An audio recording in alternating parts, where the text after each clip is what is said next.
આજે સવારે વાતાવરણ તો બહુ સારું હતું અને હું પહોંચી ગયો હતો કોલેજ. આજે ભારે સીન થવાના છે કેમ કે આજે મેડમ ખીજાવાના છે. કાલે બધાએ માસ બંક માર્યો હતો એટલે મેડમે બધાના રોલ નંબર લખીને ગ્રુપમાં નાખેલા છે અને બધાને પ્રેઝન્ટ રહેવાનું કીધું છે. એટલે હવે જોઈએ શું થાય છે. પણ એની પહેલા આપણા સ્વયંભાઈ નવી ગાડી છોડાવીને આવ્યા છે. હું કોંગ્રેચ્યુલેશન કેવા ગયો મને મારવા મેડા. બોલો कैसे कैसे लोग रहते हैं यार यहाँ पर. साला तुमको पागल कुत्ते का गाड़ी उठा के ले जाएगा बता रहे हैं हम. सॉरी.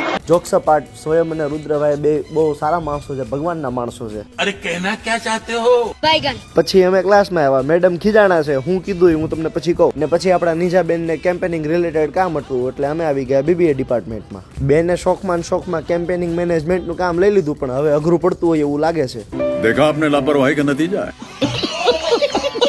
ને પછી હતી ઇવેન્ટ કોર્ડિનેટરોની વોલેન્ટિયર સાથેની મીટિંગ એટલે એ પતાવીને પછી ઘરે જવા માટે નીકળી ગયા. સવારે એમને બધાને મેડમ ક્લાસમાં ખીજાણા હતા અને જે લોકો કાલે રોતા આવ્યા એ બધા પાસે એક એપ્લિકેશન લેટર લખાવ્યો છે અને એમાં પેરેન્ટ્સના નંબર લીધેલા છે. હવે જોઈએ આગળ શું થાય. કાલે મળીએ એક નવા બ્લોગમાં. જય શ્રી કૃષ્ણ.